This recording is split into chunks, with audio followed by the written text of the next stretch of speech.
I'm not sure what's up with him this morning.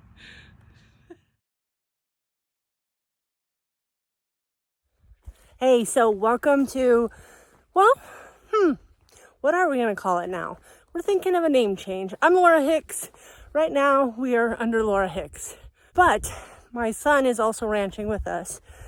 So we thought it probably should be changed to Hicks Ranch. But there's a lot of Hicks Ranch places around us. So, do we stay with L&M Ranch? Do we go to Hicks Ranch?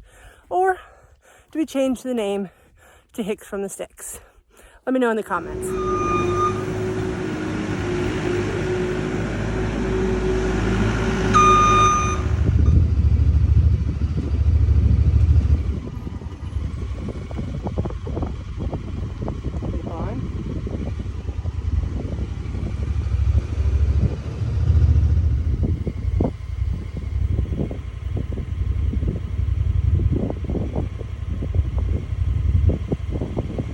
Narrow opening to that spot. You just gotta sit and wait and be patient. Look at Bonnie. I am not patient. I know we're headed to the barn. Get out of my way. Bonnie's trying so hard to wait patiently for the water, but the rams are having none of it. Hey! Steady now. Gus! What do you think of this snow? Hey! So grateful that a big chunk of that is out of there now. It used to be way bigger, and this is really, Mike worked on that to get that through, because there was a long time we couldn't get down the lane. Get back! I may have to shut my side-by-side off. They're really not wanting to come. Joy, come. Lie down. Away.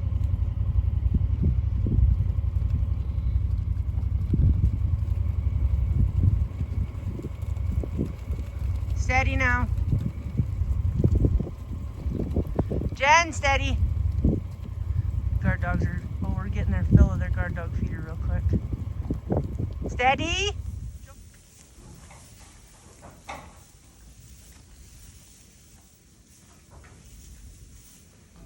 So when you're in the feeding tractor, you have lots of time to think.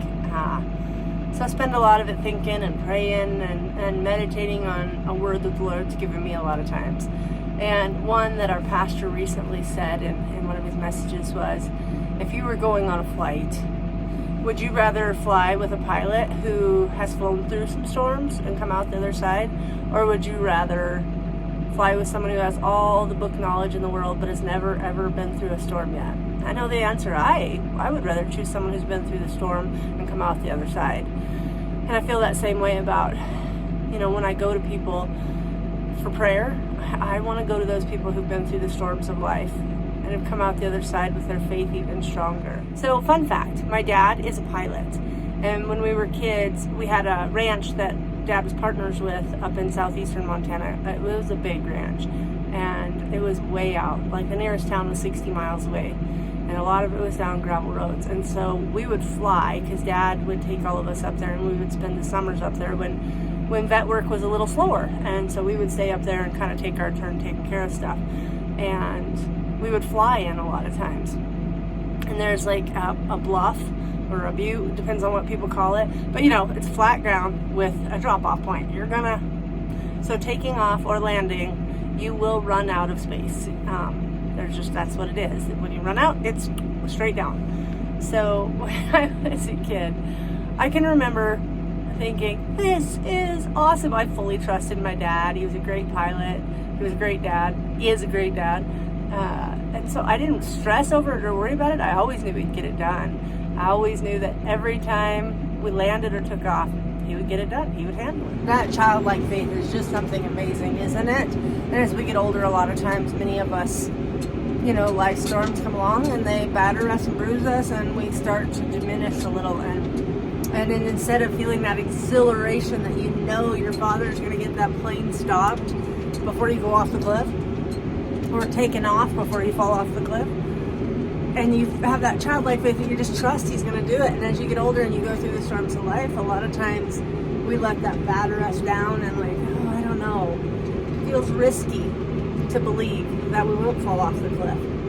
but that's faith, isn't it? Faith is risky, and it's an amazing risky thing because we get the choice, we get free will to be like, I am going to trust you, Father. One, because I've seen you stop the plane multiple times. I've seen you get off before you fall off multiple times. I'm going to trust you to do it again, Lord. So I don't know about you, I'm praying for more childlike faith.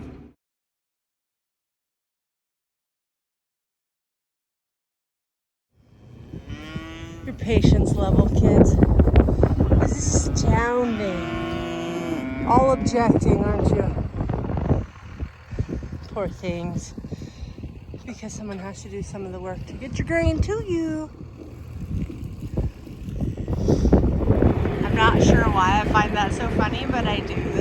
That they camped out up there. They had to, I don't know, slept up there for a bit. Pretty good bank in that snow if you can't tell.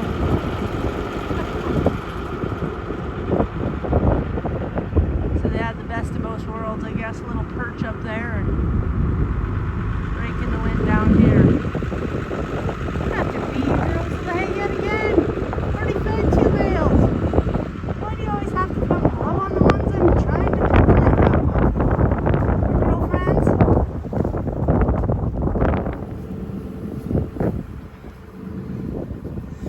This is one of their favorite spots. It's actually right up there with one of my favorites too.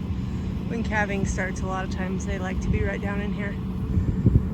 I don't know if you can tell up on top, like the tops of those trees and the snow blowing, how much more wind is up there than down here. Looks just about like a cabin barn. I mean, obviously doesn't have a roof, but does a pretty darn good job of keeping the wind out, doesn't it, girls?